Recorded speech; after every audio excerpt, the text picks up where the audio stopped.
Hello, my friend. Happy stretchy pants Thanksgiving Eve, and welcome to WDW Radio Live. I am Lou Mongello.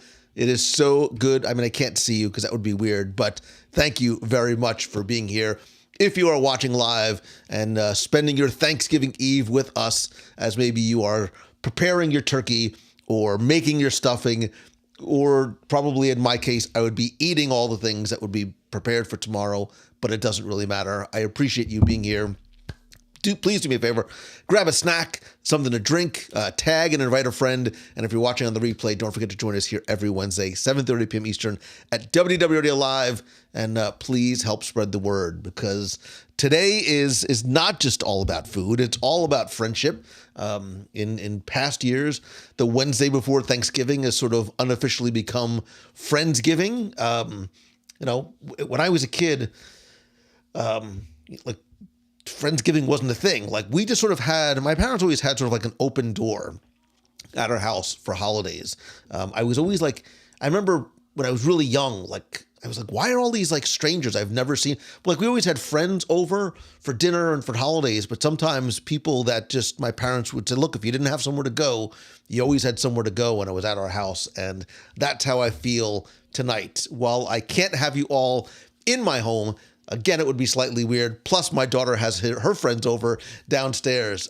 This is as close as we can get to celebrating a holiday that I've said in the past. Like, I have this weird relationship with Thanksgiving because I love everything it represents, but I sometimes dislike the fact that we need to be reminded on a single day to be grateful, not for what we have, but for who we have in our lives.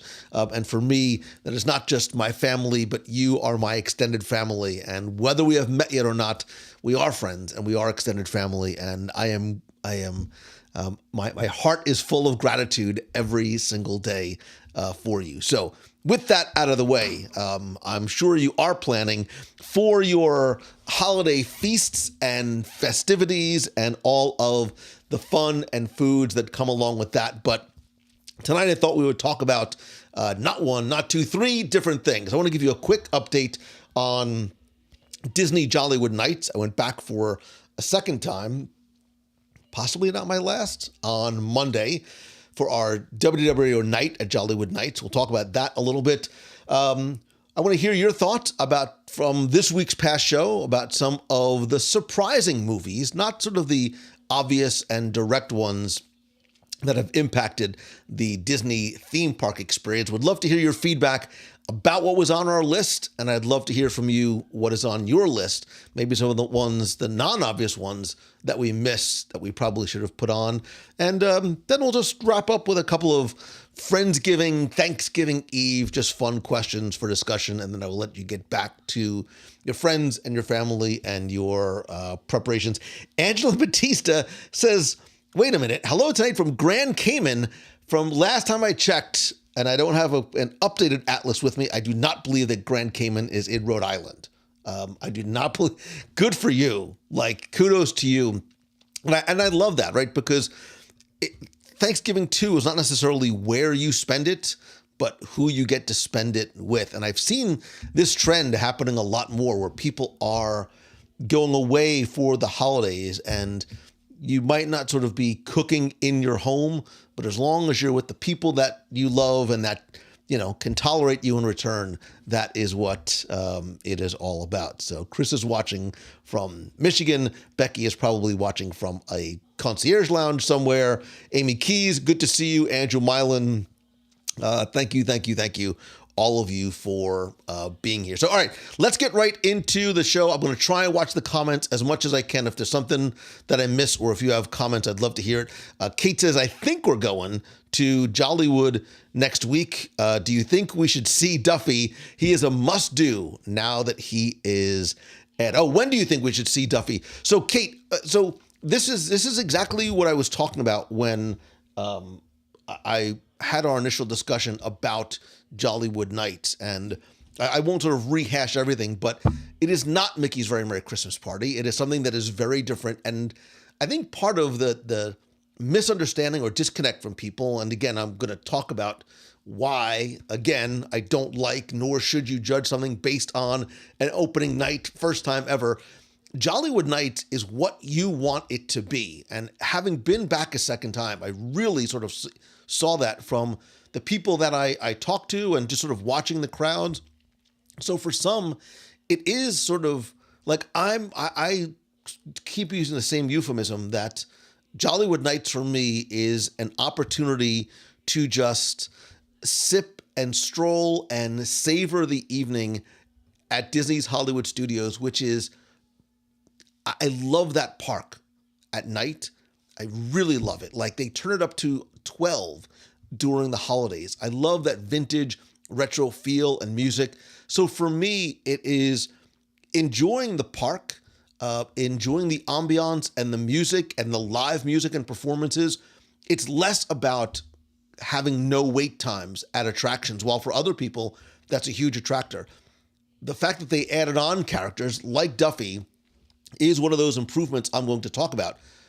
When you do it is based on how you want to approach the night, right? So if you're like, hey, we need to make sure we see this show at this time and this show at that time, then use that buffer time in between for things like meeting characters or getting food. So you sort of build your day, just like just like if you go into Magic Kingdom any day, you sort of build your attractions around your dining reservations. At least that's how I do it. So I will tell you, the lines or lack thereof on Monday night were markedly different. And I'll share a couple of other photos I didn't get a chance to share on social in my video. Like, I have photos and there are areas of vastness where there's hardly any people at all. So so Paul Hoffman, who I saw there, thank you, Paul, for coming to our WDW. Like, I love sort of getting that WDW Radio kind of family photo. I think we're going to do this every year. We're going to take a family Christmas photo every year. The live music was fantastic, small crowds, different characters, so shorter lines, especially later in the evening. Absolutely. As the evening wore on and as shows were going on, that was a great time to meet characters. Amy says, I think I decided on this trip that Hollywood Studios is my favorite park holiday decorations. I think I agree. Like, I think I really found myself, especially this time, because I wasn't trying to capture content, like walking very slowly, just sort of looking around. And I've been to the park store in the holiday season a gazillion times, but sort of picking up on things I had never noticed before. I want to talk about some of the things that I noticed that they improved upon on Jollywood Nights, right? So on show 756, and again, I'm sort of contradicting myself. When I say I give a very honest review, I always give a very honest review. But in addition to the review, I was very transparent in terms of things I thought that they could improve. Kudos to Disney, because from day one to day two, and again, Monday was the third day, they had started to make some of those improvements and many more. So starting at the beginning, the entry procedure itself was much more organized. It was much easier. It was clearer. It was shorter. The whole entire entry procedure, both inside the park and outside the park, was very different. So I was outside the park watching the lines form, and there was one line for people that needed to check in that did not have a physical ticket. And then there was a second line for people that had a ticket, had the reservation, just to get the wristbands and the credentials and then go in. Having seen that, I said I wanted to see what it was like inside the park, because it was chaotic, to say the least, on the very first night. We checked in over by Muppet Vision.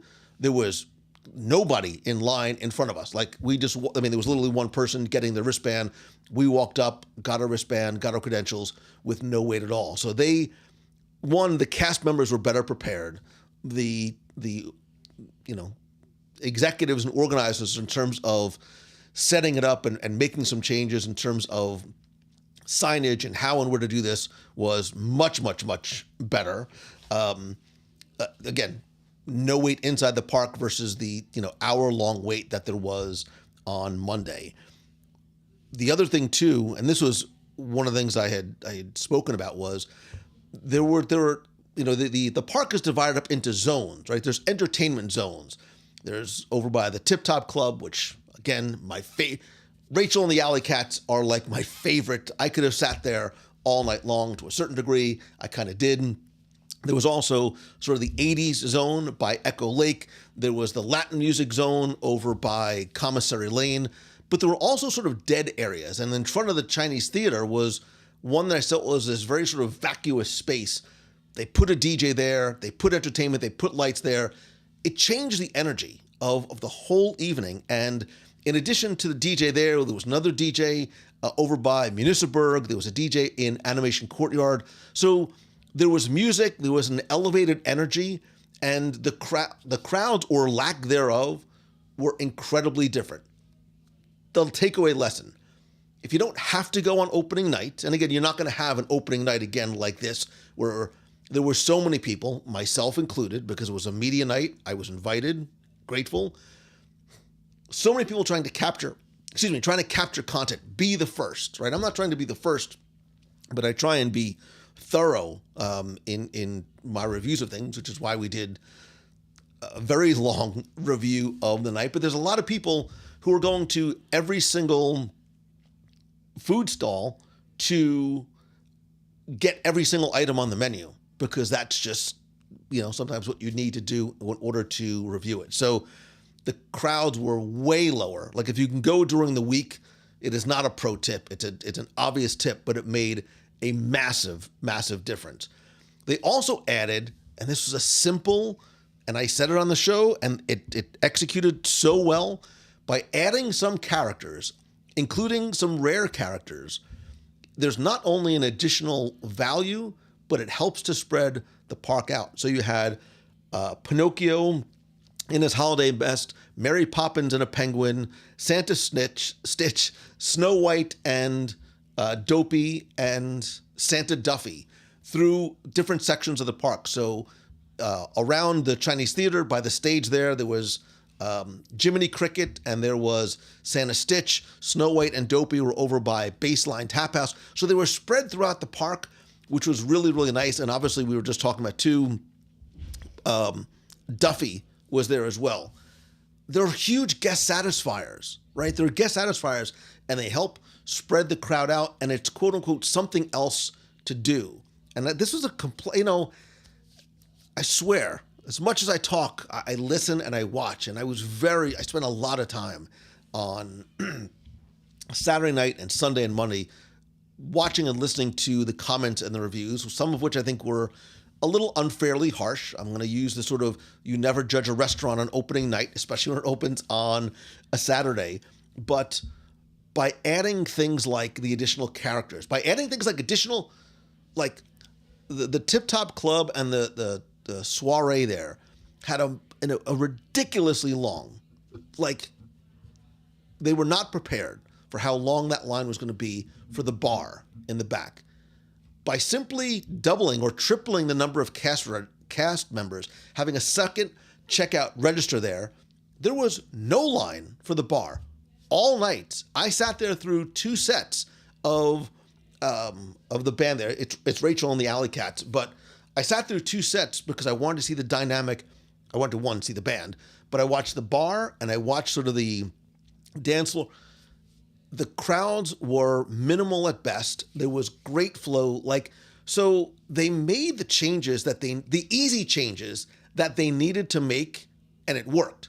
And I actually just happened to see the person who is the creative director, right? This is his show. It's his baby. I know it's a team effort. I talked to him. It's a continuing iterative process, like all of these parties are. It is going to continue to improve this season, right? There's only 7 more shows. If and when, and I hope it does come back next year, there's already plans on ways to expand and improve it, just like things like Mickey's Very Merry Christmas Party and other Christmas parties and other events that continue to improve year after year. But this was a massive night and day difference from day 1. I didn't see day 2 other than friends who had attended, and day 3. So it's why you cannot judge. One, you need to judge for yourself, right? Even when it comes to my reviews and the things I talk about, it's meant to sort of bring you value and help you guide. But people, who were so critical and literally, I think, ruined the experience for others. Because I had a lot of people I saw online, I demanded a refund for my ticket. I demanded a gift card because after reading the reviews, I'm not going to go. And I'm like, well, you didn't judge for yourself. You went in and listen to somebody who maybe had a bad experience. Maybe, let's be honest, that's their thing, right? Not everybody's to choose the good kind of guy or kind of gal. And you are now not going to sort of have that experience for yourself. Darren says, do you think if it comes back next year, that your day one will be more highly, So yes, I think day one for any event, Darren, whether it's a Christmas party, it's a festival, it's, whatever, it's always going to be the most highly attended, because there's a lot of people who, whether it's for themselves or because they are looking to capture and create and share content, it's their thing. For a lot of people, being first and getting that thing out first is important to them and their audience, and I get that. I don't love first nights. I think it's hard on the cast because I think you need time to test and adjust. I think it's hard for guests because it usually is overly crowded.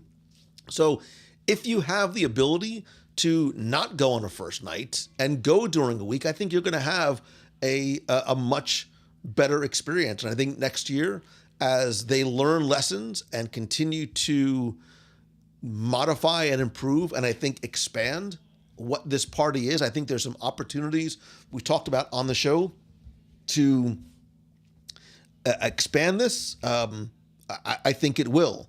So Caleb says, yeah, I heard some people that went and said it was a disaster. I can't believe it. I saw a live stream and I thought it was amazing. That's why you need to judge for yourself. And look, everybody sort of creates content and shares and consumes content differently. I felt that we needed to have a very in-depth discussion about the event, because I think you or a creator trying to put together a 60-second, 5-minute, 7-minute video that is meant to convey this is what Jollywood Nights is doing a bit of a disservice, because you can't necessarily capture and explain and discuss and get other opinions and sort of talk out what the event is. Different strokes for different folks. I get it. I created some short form stuff too, but that really is sort of meant to be a little bit of a tease and to sort of visualize some of the things we talk about on the show. Amy, I agree. I think they're going to learn, and it will continue to be more organized. Kenneth says, I think they need to start Jollywood an hour earlier. I felt too rushed, wasn't able to experience the things I want to. So Kenneth, again, this, you can get in at 7. It starts at 8:30. Like Very Merry Christmas Party, a lot of people feel, hey, we should be able to get into the park earlier. I don't disagree with that at all. I don't disagree with that. And I still believe that there should be some sort of consumable giveaway. What I mean by that is a free non-alcoholic drink, a free churro, a free cookie, whatever it is, right? It's that gift. It's that perceived value. It's that tangible thing that you get with your park ticket, the same way we get, cookies and hot chocolate for Mickey's Very Merry. It is a relatively de minimis investment on Disney's side, but I think it would be a huge guest satisfier on the way out. So time will tell. Time will tell. But I will tell you that, and I'll show a few of the other photos. When I say that there was no crowds there, anybody else who was there, there was nobody. It was lovely. Like, we didn't wait on, the longest line I waited for was on Sunset for the turkey popover and some of that, which I really love. Actually, I'm not a sweets guy, but I love that PB&J donut. Like, I thought that was really, really, really good. Do I think that the party is good for younger kids? No, I don't, Matthew. Honestly, I don't think this is a party that is meant for younger kids. There's no parade. Yes, there's characters, but it's a much more slower, laid-back vibe. However, if you want to go, say, hey, we come down this time of year, we only have 3 days, my kids love the studios, we never can get on every attraction, so going to ride attractions is important, then absolutely. Because every attraction, like, we walked onto Runaway Railway. Like, people were walking onto attractions all night long. Tower of Terror was it was a 13-minute wait. It was a 0 wait attraction. People were getting virtual queues for Rise of Resistance. While we were doing the family photo, they were getting group 4, group 12, group 17, again, which are basically walk-ons. So what you want to get out of it and what you're willing to invest into it is a very, very, very subjective thing. And that's why, I don't love when, again, without calling anybody out specifically, even scrolling through YouTube and looking at some of the thumbnails, Jollywood Night is a disaster. And then these images that are meant to portray it was like the apocalypse. It wasn't the apocalypse. Like, was it a first night? Absolutely. If you've ever worked at a restaurant or owned a restaurant, opened a first night, it is disastrous. But you learn and you improve, and it's hard to judge that first day. I still had a great time that first night with crowds and with lines and not being able to see and do, and in my case, eat everything, and pouring rain for Jingle Bell, Jingle Bam. I still had a great time. Like, I loved it. And I think the event has great legs. I don't mean that like literally, like the event has legs. I think once you know what it is and what you're going for and what you hope to get out of it, and I wish it was cooler. Like, I would have liked to have gotten a little bit dressed up because I wasn't going to ride attractions, but I would have loved to have like gotten a group of friends together, gotten a little bit dressed up, walked around, again, the Twilight soiree, like that's my jam. I was maybe born in the wrong like era, but that 20s, 30s, 40s, like just super cool, like chill music. And again, the band there was fantastic. And I am not the only person that said that is and was their favorite part. Becky, you're right. Unfortunately, people are going for clicks, so the headlines are jarring and meant to be that way. A lot of people are going to click on Jollywood Nights is a disaster. Number 7 will shock you more than, I really enjoy Jollywood Nights. There's room for improvement, but, and that's fine. So Jamie says there was no line when we got our wristbands at 6 o'clock on Monday, a super smooth problem. So Kevin, it has a Christmas vibe, but it's a Hollywood Studios Christmas vibe. It is not the same energy. It is not the same entertainment. It is not the same experience as Mickey's Very Merry. They are apples and oranges. They are apples and oranges. And I understand that because of the investment, not everybody can and will and maybe should do both, right? It's what you want it to be.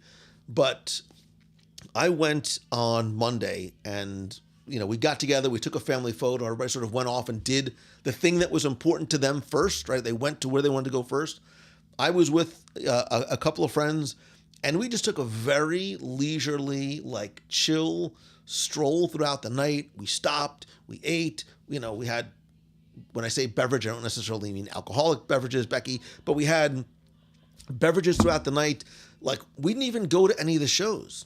Like, we didn't even go to any shows other than, the soiree and watching the Latin band for a while and just sort of taking in the overall ambiance of the night. And we loved it. Like, we loved it. Like, there's a part of me that is thinking about and tempted to go one more time. And I live here. I could go to the studios any night of the week and sort of take in that retro vibe, but I did. I really, really sort of liked how chill it was and the unique food offerings. So Caleb says, what was my favorite part? It's the soiree. It's the soiree. And Rachel and the Alley Cat, the band that is there, like, they are. And I went and I told her, I was like, you are the stars of the evening. Like, that's the thing for me that I dig. Like, if they had a couple of high top tables or even tables, I could have sat there all night long and felt like I got my money's worth. I'm not a huge drinker, so I wasn't like running from bar to bar to try all the different drinks. Some friends I were. I was able to take a little sip here and there of some of the zero proof cocktails and some of the other cocktails as well. If you want to have a more relaxed sit down experience, you can go to the Hollywood Brown Derby. my kids did not go. My daughter was in school and my son wasn't able to get back from school. So, you have to judge. And look, there was a lot of kids there. Don't get me wrong. There was a lot of kids ranging from like kids in strollers to, younger kids and teenage kids. You'd have to ask them what they felt. But again, I think it's very subjective. If they're there to ride attractions and take in the atmosphere and have no lines, they're going to have an amazing time.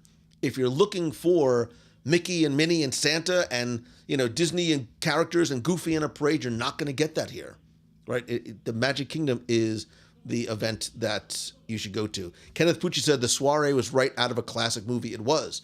And even as you approached Tower of Terror and they had the bunting up and they had the lighting up, like I had this smile on my face because I just dig that vibe. If you saw my Spotify playlist, you're like, how old are you, Mongello? Like, who has like music from the 40s in their Spotify? This guy. Hello, I do. Like, it's perfectly fine. And I, you have to sort of choose for yourself. And I think there's enough out there now. The only thing I would do is maybe if you're on the fence about going, if you're not sure if it's for you, please don't judge on a single 30-second video that's like, Jollywood Nights is a disaster. Give me my money back. Everybody hates Jollywood Nights, because it's not true. And I am not the only person that enjoyed myself and had a very different experience second time around. So Serena from Living by Disney was on the show. We both went to that very first night. She went this past Saturday, had a very, very markedly different experience. So I think I think that's sort of how and what you need to judge it. So, and Becky, oh, by the way, when I was there, I have another idea for an event. So just so you know, remind me when I see you, and then you're going to say, what was the event? And I'm going to say, I have no idea what you're talking about, but put it in context of the Jollywood Nights event. So there you go. Yeah. So I dig it. And I also, by the way, if you go, try the buffalo chicken spring rolls and basically everything I like Dockside Diner too. Dockside Diner was really good. I didn't make it over to Pizza Rizzo for the giant meatball and polenta. Like I didn't get to see and do everything. By see and do everything, I didn't get to eat everything, which for me, could be a disappointment, but it was not. Christy Vasaki, oh my God. As if my Friendsgiving and Thanksgiving couldn't get any better. Like, here you are. Look at the smile you just put on my face. So, Marla Chan says many are giving positive reviews. Yeah, and I'm happy to hear that. Like you can see that the effort and intent was put in there. That execution on the first night, not to sort of rehash the show, but you don't know how guests are going to react and respond, and cast members. God, they made such a huge improvement from day one to day two and day two to day three. So it was really cool. Fairfax Fair had some awesome party food. Yeah, I agree, Jamie. I think right, Fairfax Fair. Yeah, there was only a couple places I didn't get to try, but yeah, I loved it. So that's my thoughts on Jollywood Nights. If you are going, I would love to hear. Like literally, I want to hear your thoughts. Call the voicemail 407-900-9391, and I will play it on the show. Speaking of the show, let's quickly go from there to this week's podcast, Surprising Disney Movies That Impacted the Disney Theme Park Experience, with Kendall Foreman, who I always enjoy recording with. I love her insight and perspectives, and she does the work and she puts in the research beforehand. And this was for me a really fun conversation to look at the non-obvious movies and some of the non-obvious ways that they impacted, the parks, not just like attraction based on movie, but whether it is financial, whether it is direction, whether it is creative inspiration that they took. So I would love to know from you, what were either ones that on our list that were surprising to you, Black Cauldron, Black Hole, Herbie the Love Bug, whatever it might be, and or which were some of the ones that maybe you thought should have been on the list. Again, I welcome you to post in the clubhouse and call the voicemail, because I really, really welcome your feedback. And Amanda says, listen this morning, great episode. Thank you very much. Amy says, Avatar and Moana, absolutely clear impacts on the parks. Again, I felt Avatar was sort of too on the nose because we have the world of Pandora. I really wanted to get to not just some of the more obscure films. Like, as I was writing down Old Yeller, I'm like, this is either going to land or it's not. But I was really trying to think, like, bigger picture.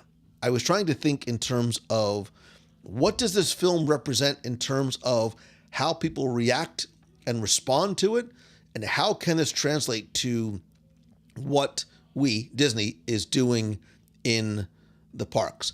Amy, Meet the Robinsons. So I love Meet the Robinsons for a lot of reasons. I like Meet the Robinsons. Very, very underrated movie. Did not perform well when it was released. Not still a huge fan favorite. It's sort of like it has this cult following, but I would love to see that in Epcot. I would love to have seen something like that in Tomorrowland. But again, if I'm connecting the dots, how did Meet the Robinsons, in your opinion, and I'm not challenging you, I'm asking you, how did Meet the Robinsons impact the experience that we as guests have in the Disney theme parks? And again, it doesn't have to be sort of, here is a Meet the Robinsons character, although you can meet them every now and then. I do see them sometimes out on race weekends. Darren says, I listen to Lou on my gym days on the weekends. I don't even know what a gym day is, obviously. I probably should at this point. So I haven't heard the podcast yet. Michelle, good to see you. Cindy, it does have a great soundtrack. Meet the Robinsons is a really, really good sound. There's a few. Maybe we should wait. Somebody please write this down and email me. We need to do, and maybe if you make your case strong enough, I'll invite you to join top 10 Disney movie soundtracks or Disney movie songs as we sell it. Because a lot of these I'm doing as part of sort of this overarching Disney 100, right? Celebrating 100 years of the company. The top 10 Disney movie songs or scores even. So, Frank Kunkel from Pennsylvania. What part of Pennsylvania are you watching from? Thank you very much for being here. Meet the Robinsons overlay. It's not an attractor, right? That's what I mean, Karen. Like, one, there's no sort of Speedway Meet the Robinson connection.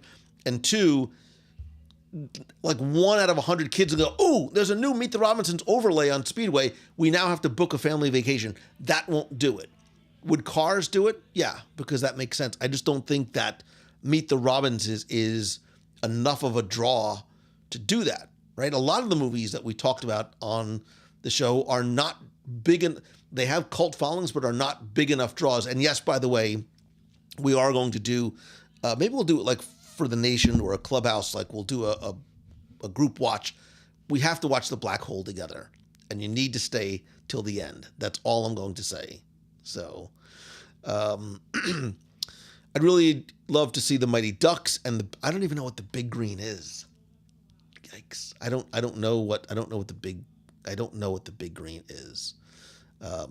Lion King again, Rachel. I think Lion King was on my list, not because of the attractions that it sort of birthed in the parks, but some of the financial benefits that Lion King brought in, as well as cultural, from a cultural perspective, what Lion King did. But I was really trying to keep our list to 10-ish. Right. Sugar Rush on the Speedway all day long. It combines the gamification and the video games and the retro vibe and Wreck-It Ralph. Like, I think that would work almost, like, I don't want to say more than Cars, but maybe even better than Cars.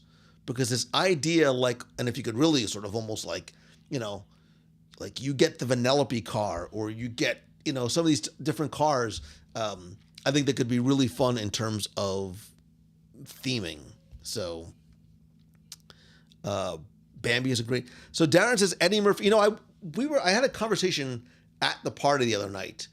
Which of the Haunted Mansions, if I had to choose between the two, which did I like better? This recent Haunted Mansion or the Eddie Murphy Haunted Mansion? Number 7 will shock you, and so will my answer. I think it's the Eddie Murphy Haunted Mansion. I didn't love the most recent one. Yes, I dug the Easter eggs, but you can't build a film around, and I'm hearing a lot about Wish the same way. There's tons of Easter eggs, right? That's great, and I love that, and we dig, and I really, really dig that. But I don't think I want to say this so it actually makes sense. You can't build a foundation of eggs. No, I like that because it makes actual literal and figurative sense. You can't build your foundation on eggs, right? Because they will crack. So the Easter eggs and literal eggs would crack. It has to have a solid story foundation. I don't think the Haunted Mansion movie, the most recent one, had a solid story foundation. I have not seen Wish as yet. I will hopefully see it in the next couple of weeks. But again, different strokes for different folks. Some people loved the most recent. I will give the most recent Haunted Mansion another crack. It did not hold my attention. I may have dozed off for a second or two. But now Muppets Haunted Mansion, different story. Loved Muppets Haunted Mansion. That is my favorite of all the Haunted Mansion movies, if I had to. So the new Haunted Mansion film felt like Phantom Manor, Eddie Murphy, and kid-friendly. You do have questionable taste. Becky, I'm not saying that The Black Hole is a cinematic masterpiece by any stretch of the imagination. There's plot holes. But for what it was, when it was, and what it, Becky, I do a podcast about Disney World. If you actually go back and listen to my explanation of Black Hole and why it's significant, in my mind, I think it actually makes sense. And I'm not going to tell you what I said because I'm going to force you to actually go back and listen to the show. So, and I love the fact that there's lots of love for Muppets Haunted Mansion. So, I really loved and want to continue. I want you to think about this some more. And if you haven't listened to the show yet, please do and share it. Tell it. Invite a friend to listen. But literally, share it and review it. If you listen on Spotify, I always post a question. If in the Spotify app, you can actually go in to the show. I'm going to show you what it is in case you haven't seen it. So if you go and listen to the show on Spotify, there is a weekly Q&A question that you can answer in there that I will publish on Spotify. So this week's was, what do you, that's from last week's show. Mongello, you should actually click on this week's. So which of the lesser known films we mentioned or one of your own do you believe had the most influential impact on the parks? I would love to hear whether it's there in the clubhouse. And yes, if you look, so I practice what I preach. I just said how much I love the Twilight Zone, the soiree there, and the music I listen to. Smoke Gets in Your Eyes is the last song I was listening to on Spotify. So there you go. But so those are my thoughts on Jollywood Nights and some of the surprising movies. I would love to continue to have conversations about either and or both. And I was going to say at the end, listen, because I saw somebody, I have to go back. What is the famous people? I love Pepe the King Prawn, by the way. I love Pepe the King Prawn, so very much. If you're going to Jollywood Nights or if you're coming to, don't forget, by the way, to go visit our friends over at mousefantravel.com. I want to give a lot of love, not to Becky specifically, because but to Mousefan Travel. Again, they will help you. And what made me think about this as we were talking about it was I was actually texting with some of the agents at Mousefan Travel, and some of the agents were at the party, and just some of the things that they were doing for their clients while they were there, and interacting with their clients and texting and calling with their clients while they were there. I was like, this is it. This is what the Mousefan differentiator is. It's not the fee-free service. It's that kind of stuff that the agents do for and with their clients. I know some of the other ones there. I don't want to call out anybody specifically because they all do things differently, but the way they sort of make additional magic. And the magic is not like, oh, I got you the biggest discount. Yes, that's very magical, but it's the little things that they do that mean so very much. And I heard comments from the agent about the guests, and I heard comments from the guests about their agent. And I'm like, that's it. That's why I put up with Becky. That's why I partner with Becky. They're very interchangeable words, but that's the reason why I wanted to think about it right there. So anyway, Jennifer Downey says, what am I looking forward to eating tomorrow? Nice transition, Jennifer, because I was just about to get us into, I don't have any Thanksgiving Day music, but our sort of Friendsgiving night live discussion about Thanksgiving. And I love the fact that you broached the subject in terms of food. So any Mongello family Thanksgiving food traditions? Yes. So in addition to the traditional turkey and ham and stuffing, my mom used to make she would make regular sort of stuffing, and she would make this, I guess it's an Italian thing, this like sausage stuffing. So we go to my brother's, who lives in the middle of nowhere in Florida. It's like an hour and a half away, but I digress. But they make this sort of traditional, my mom passed the recipe down to my wife, passed it down to my brother, and they make this stuffing that I remember eating every Thanksgiving as a kid. So this is a body that is built on stuffing and savory foods. So that's the food tradition that I'm looking forward to most, because it reminds me of my mom. It reminds me of my family. It reminds me of being in the basement in my grandmother's house in Brooklyn for every Thanksgiving for years. And I think when we're kids and as we grow up, we're like, oh, I gotta go to grandma's again. Like, you're like, I hate going there. I want to stay home. You realize later on just the impact is. And when I say grandma's, I know not everybody has had an opportunity to go to their grandmas or be with their parents or have, whether your friends are your family or your family is your family, they are the people that you are surrounded by, hopefully, that you love and that love you in return. And that's all that's important. The blood, that doesn't matter. It's the people like you that we call family. So I love the fact that Kenneth, oh my gosh, I love the fact that Kenneth and Paul, okay, so you know what the sausage stuffing is and you don't think that I am a crazy person. Amy, my mom used to make artichokes. I gotta get on the wife about this one. My mom used to make artichokes. I know it's a process and it's a thing, but she made these like huge stuffed artichokes that I haven't had in years, and I miss and I loved. It's a lot of work to make them. It's a lot of work to eat them. It's not necessarily a great first date food, but I did. I love the artichokes as well. I forgot about those. Chicken and homemade red gravy. Oh, red gravy. You mean sauce? I'm sorry, Brett. Right. Red gravy is. I know it's depending on what part of Italy you're from. I think that sauce is red, gravy is brown. That's just sort of the way that I do it. But I understand and accept and acknowledge that for some people, gravy is also red as well. A lot of love for sauce, a lot of love for sausage, a lot of love for Mouse Fan travel agents too. Soup Passower is the best. I may or may not agree with you. Just don't tell Sue I said that. Oh gosh, Christmas Kringle season, Soup Passower. Like, I almost forgot about the Cajun. How could I forget about the Cajun Kringle? I'm not a sweet. You know what? Maybe I'm just going to stop saying I'm not a sweets guy. I'm a sweets guy under the right circumstances. How's that? I do. But the Cajun Kringles are so expensive now. It's like $70 to get a. It's worth it. Hashtag worth every penny. Getting a crate. Then you put it in the microwave for like 9 seconds, so it just gets warm, and that sweet glaze just starts to sort of soften up, and you have a nice little cup of coffee. Oh. Cajun Kringle is a good. I almost forgot, and now tonight I have to go and order one or two. It's fine. The only thing I need to have is the ocean spray. That's right. So how do you like a cranberry sauce? Is it the can? Is it the cylinder with the imprint of the lines, or is it sort of the crushed cranberries that is your sort of cranberry sauce?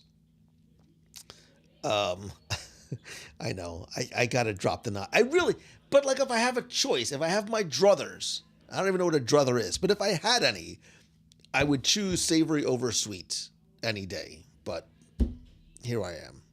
So I love our Thanksgiving dressing. Ours is made with bread, cornbread, and biscuits.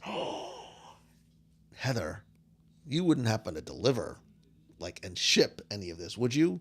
Like sometimes when I do these, I was like, I wish I could just get like a little sampler platter of like we could do like a what do they call it? Like a when everybody sort of brings a covered plate. I don't remember what it is. So yeah, it's so funny. So people they love these cans. The slurp sound from the Becky Megan says no cranberry sauce. What? I mean, that may be the most un-American thing I've ever heard her say. And I've heard her say some crazy things. How do you say no cranberry sauce? Becky, what's wrong with you? Potluck. Thank you. I literally haven't eaten in 9 hours. I haven't even had dinner yet tonight. So the best part is the leftover sandwich. Matthew Woolley, brother, like, preach, my friend. You get that little sandwich together with the next day. You put the turkey and the stuffing and, yes, Becky, you put the cranberries on top. Oh, that's nice. That's good stuff. The cans have lines for for cutting. So, all right, what is your... Wait, Kendall Foreman, I'm not sure if you were here. We were just talking about you. Dare I say, dare. We were gushing about our love of Kendall Foreman, not just your preparedness and performance on this week's podcast, but everything that you bring to the conversations that we have on the show. I really I love you and I love talking with you. And I just, even if we weren't recording it, I said this, I think I'm said it during I'm having so much fun just having that conversation with you. And the fact that you love carbs, mac and cheese, sweet potato casserole, corn casserole, rolls, and pie, that right there, that's a good Thanksgiving. That is a nice Thanksgiving. So, Kendall, you have to go back and listen to all the nice things we were saying about you. And I don't even bother. I just said them right now. So, every piece of turkey I eat has to have a little bit of cranberry sauce on. So, Steve, I'm the same way. I have to have a little buffet on my fork and get a little bit of everything as I'm putting it all together. So, I'm the same way. I like I know some people literally have to separate their food out on their plates. I like to sort of get it all in there, get a little bit of everything, so you sort of get everything in a single bite. And then I'm also very strategic. This is way more information than you need about me. Sometimes I'm very strategic.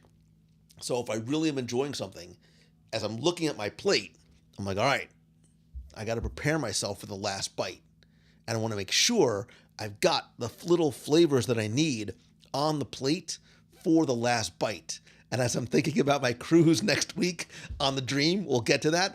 I'm like, even when I have the tuna tower, I have to have just the right amount of tuna, just the right amount of soy sauce, just the right amount of wasabi. So that's the perfect bite that sits on my tongue when I'm done. And then you can sit back and you put your fork or your chopstick down. You're like, yeah, this is the flavor that I want sitting in my house. Kendall Foreman, see, this is why we get along. Watch this. He found a way to make it work here too. Look, boom. Do you remember how much fun I had, Becky, the night that we were doing it from Coronado? I found a way to do it here as well. I could do thumbs up.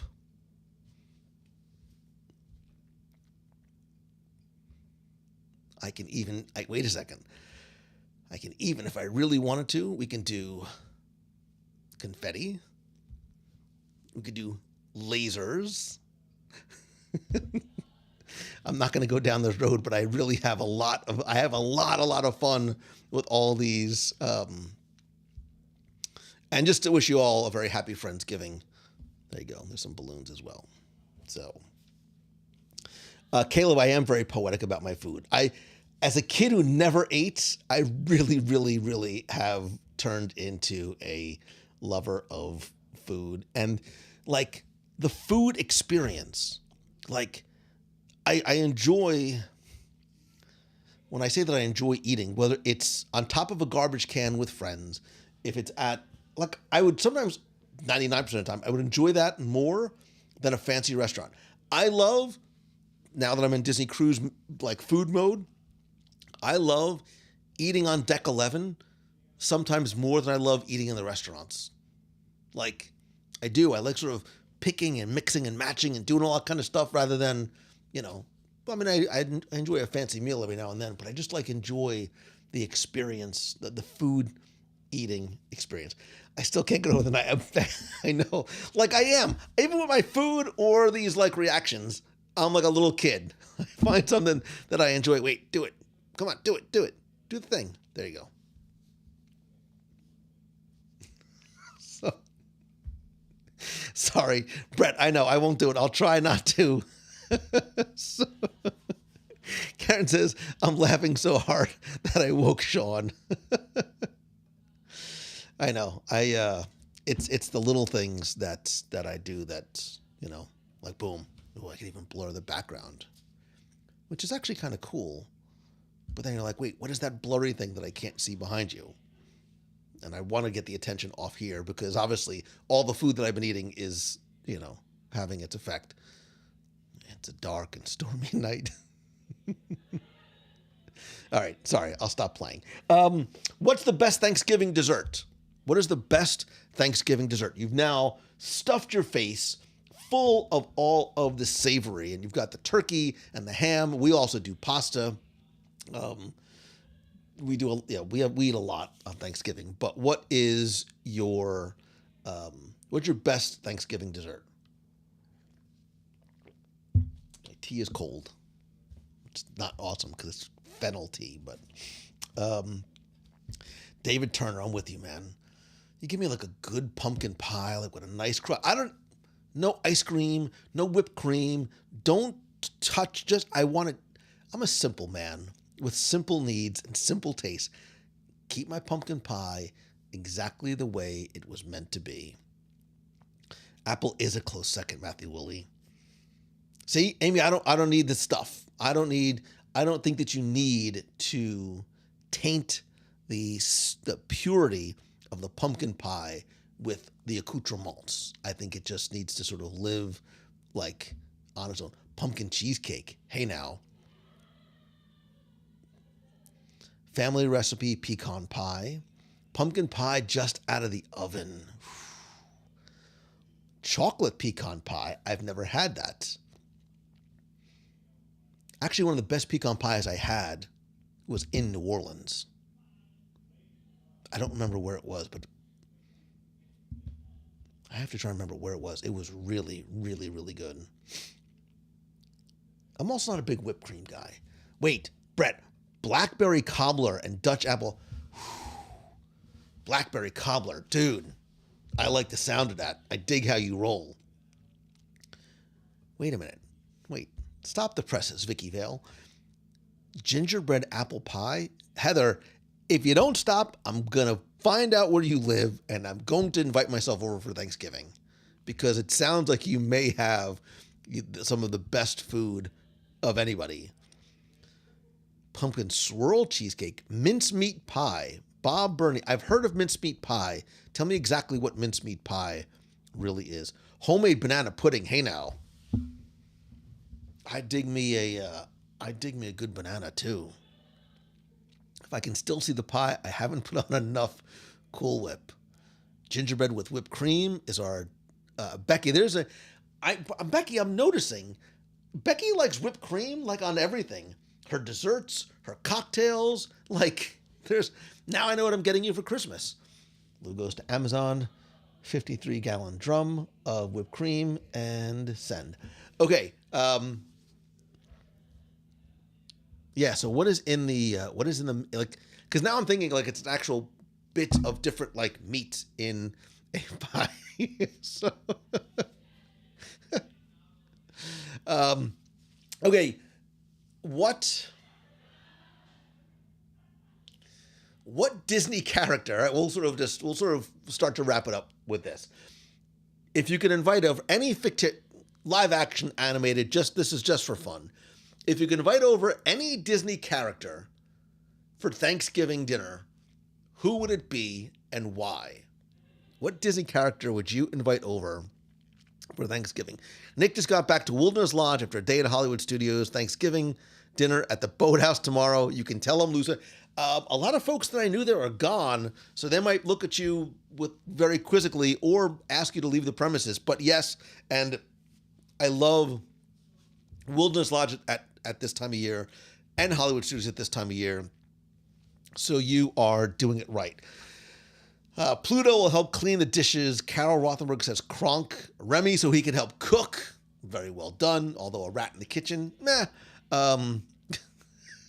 I know. Becky and I have this weird, Becky actually, we always joke around about it, but Becky actually does. I literally have a corner of my recently cleaned out closet. It's like the weird Becky corner. Like, when I die, my family's going to go in there and be like, what was our dad into? What is all this weird stuff? I need to put a note. I think I need to write the note now that, hold on a second. All of this was from Becky. I apologize for all of it. ... And her. Dad. Okay, good. With that out of the way.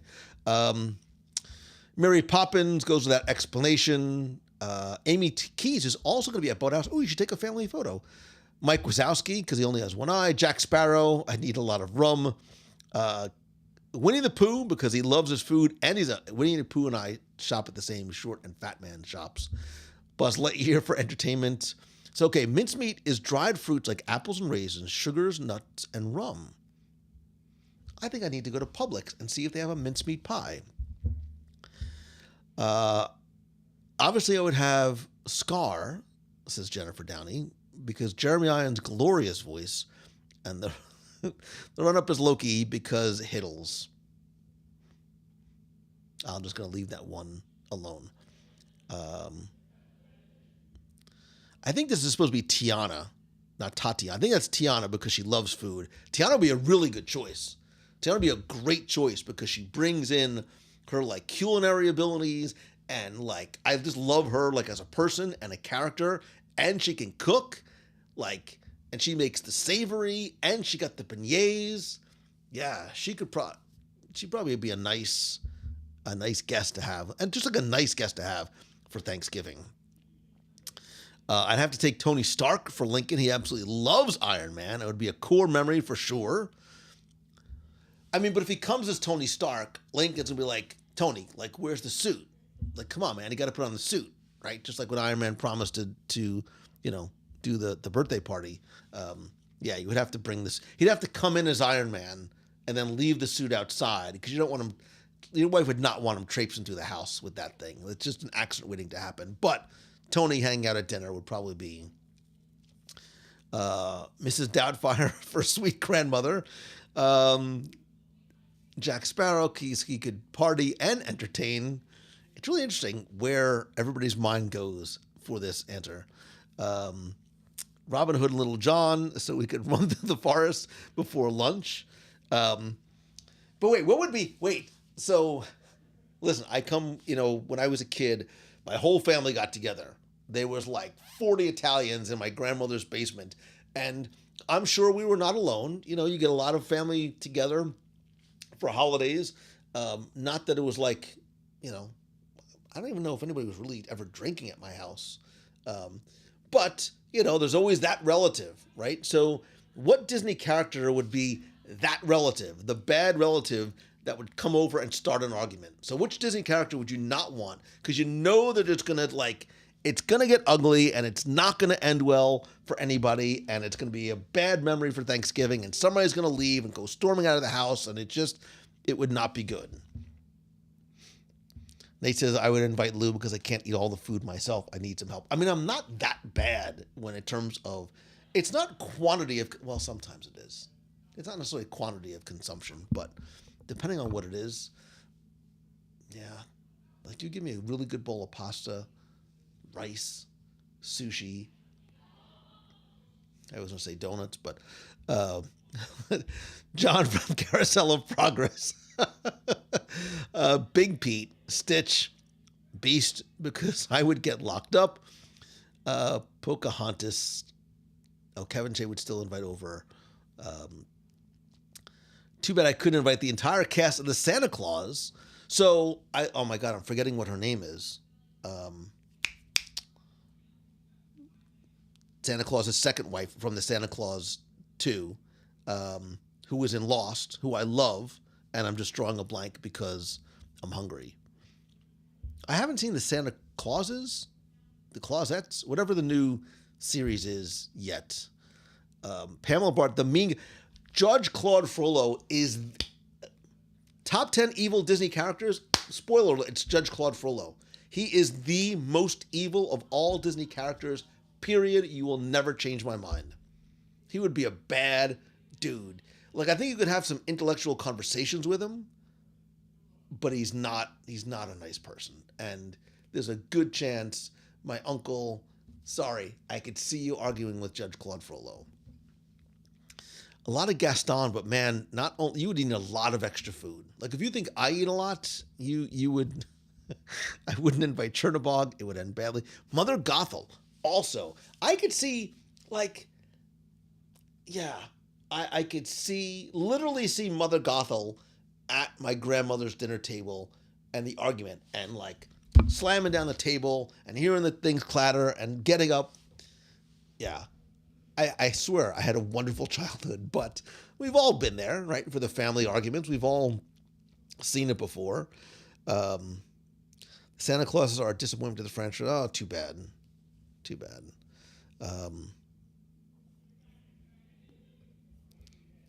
Not a love for Beast. Or no. Frills is the down. Who's Frills? Is that a autocorrect for Frollo? Or do I just not know who Frills is? Cruella, Evil Queen. I feel like Archimedes would be the relative sitting in the corner, intellectually judging comments under his breath. I had relatives like that too. Usually, like there was the big table was here, and then there was like the TV area here. And as you like waddle your way over, you'd hear somebody rah, rah, rah, rah, from over there. So I get that. Marla Chan, Jafar, Big Al. Oh, I'd love to have Big Al at dinner. My dad loved Big Al. I loved it. When I saw him at the Christmas party, it made me happy to see Big Al sort of waddling around. Mother Gothel is the definition of passive-aggressive. Yeah, I could see arguments ensuing with Mother Gothel. Merlin. Oh, yeah, Merlin. Especially if you could, like, make stuff happen. Merlin, ooh, wait, I want some mincemeat pie. Does this little thing, and all of a sudden mincemeat pie just sort of shows up. Yeah, somebody who could sort of do magic at the table and just make stuff happen. Be like, ooh, I want Nathan's french fries. Boop, all of a sudden, it happens there. Plus, like, cleaning up would be a breeze. Yeah, somebody who could do magic might be a good option. So, before I forget, and before I let you go, to start getting ready for I almost said Halloween, for your Thanksgiving treat. This was fun, by the way. We're going to make this, it has been a tradition every year, but I do love it. I love this idea of sort of spending Friendsgiving together.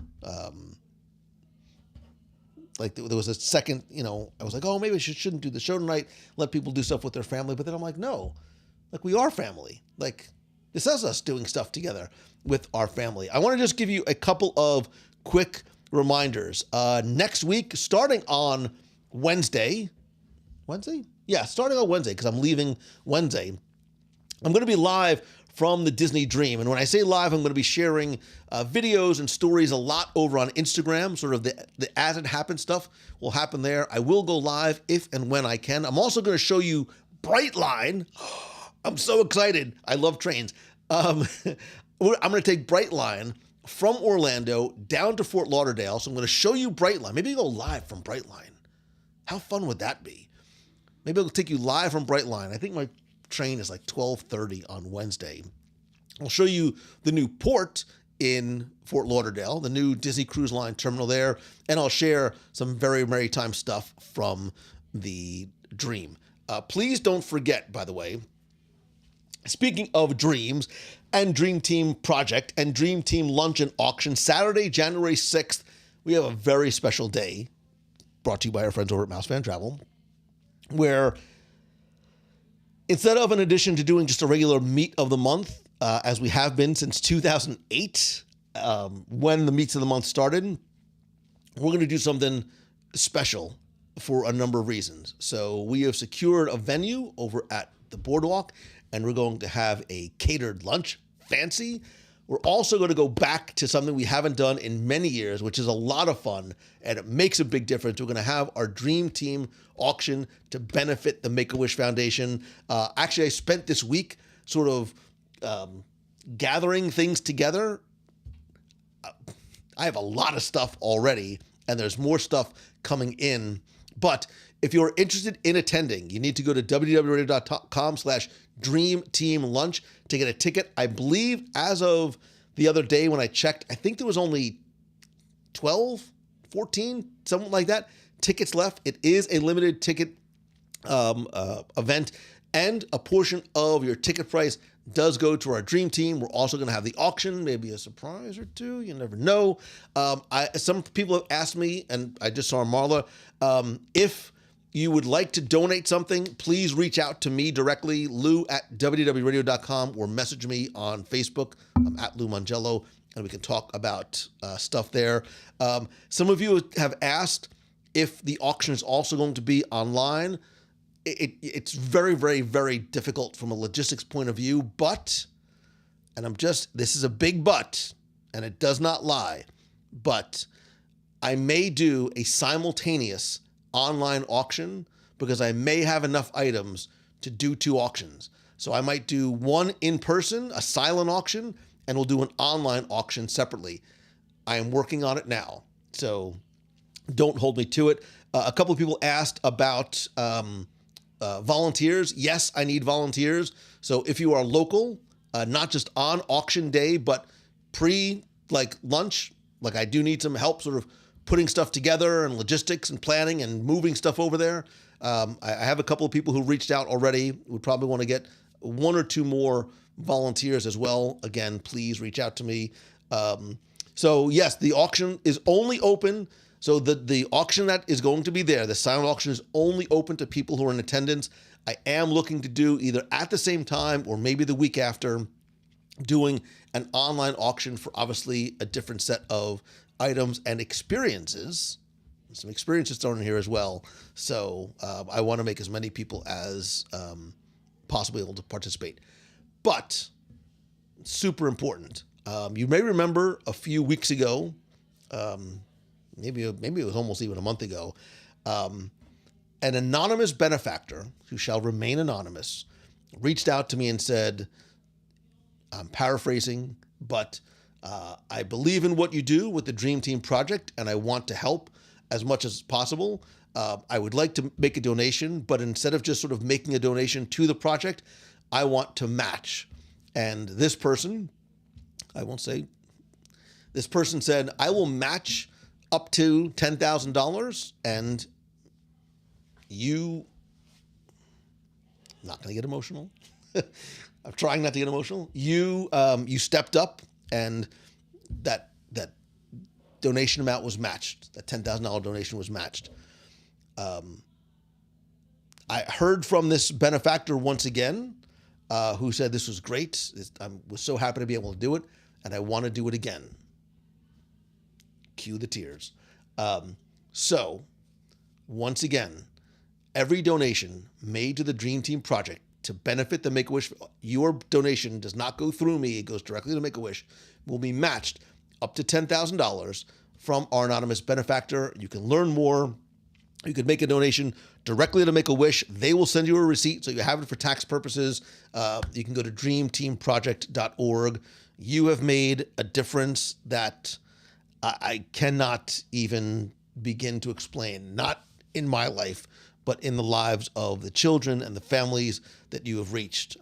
You, because of the auctions and your generosity and just donations like this, have touched people in ways that I cannot explain.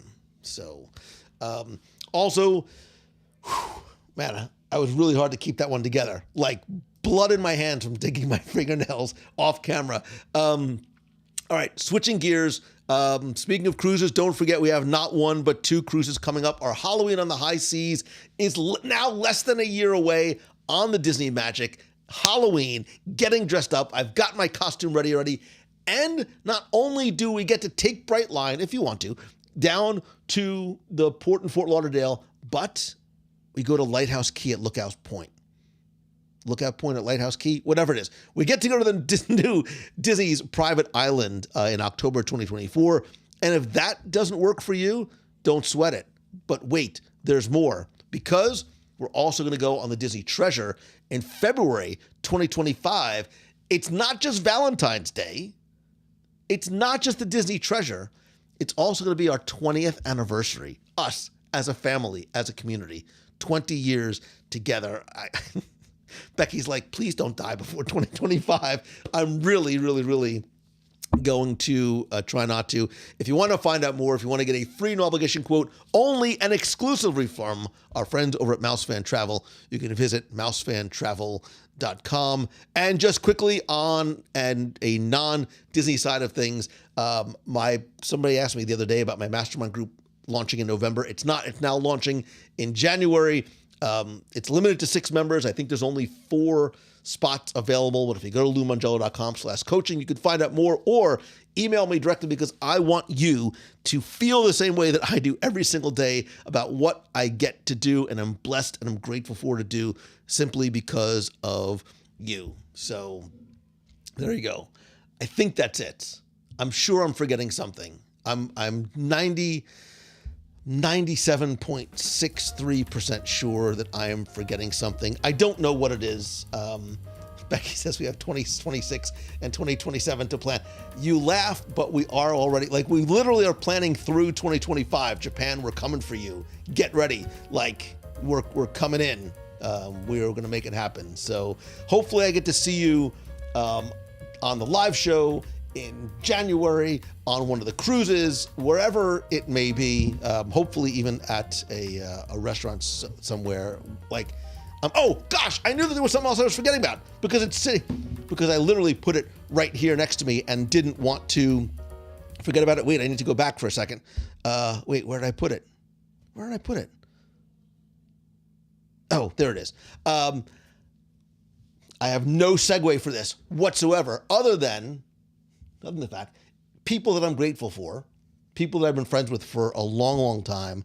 I've told the story a million times of eons ago. This is 2005, 6, somewhere around there. Any of you remember the old Mouse Fest days, when it was back at the Swan in a ballroom like the size of my office? This cute little nerdy gentleman with his glasses comes over to me, and he's holding this little book in his hands. It's Tim Foster. He shows me Guide to the Magic, and the bromance is born and has grown from them. And Tim has not just been an important part of the show, but an important part of my life. And I still feel the same way today, not just about him personally, but about the type of work that he does. And it literally, I got this today. I was like, he does it again. He truly has this childlike love and wonder for this. Don't tell him I said this. He doesn't watch anyway. It doesn't matter.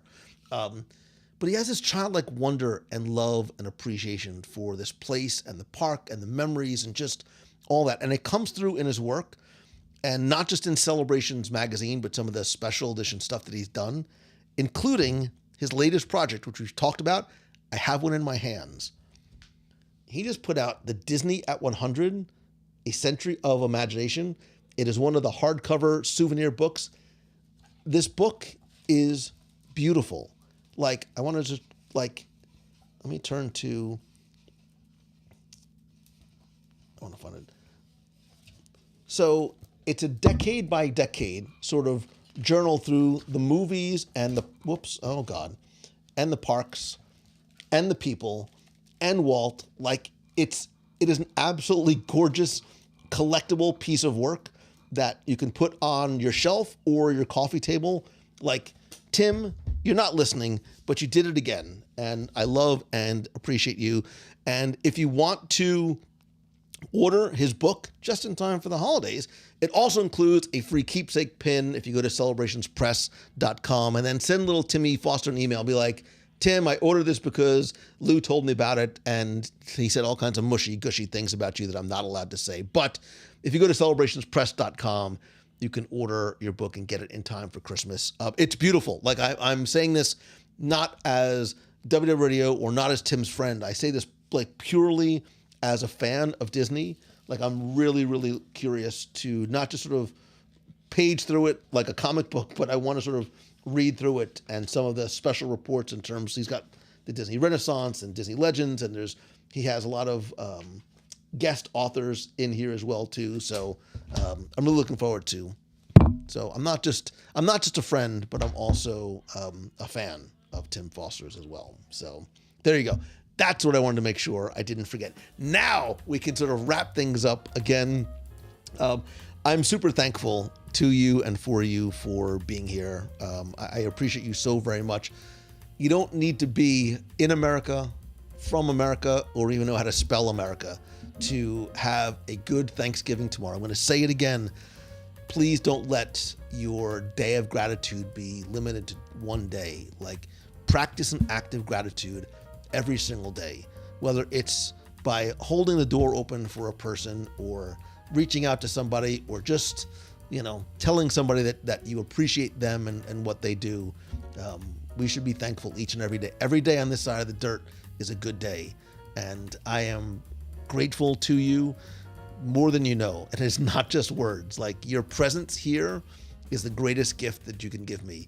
Listening to the show, being in the clubhouse, like watching the comments and the emails and the messages and the likes and the follows and shares, like, it means more than anything that you could do. So my love and appreciation for you is probably wider and deeper than you know. So I hope that you have a wonderful, delicious Thanksgiving tomorrow. Post a picture from, I have to post this in the clubhouse. I have to say, Siri, remind me to post about the Thanksgiving picture tomorrow at 9 a.m. I want to see a picture from your Thanksgiving tomorrow. Share your family with our... Siri, stop listening. Stop it. Share a picture of you and your family or your meal or the fights, whatever it is, in the clubhouse tomorrow. Have an amazing, amazing Thanksgiving.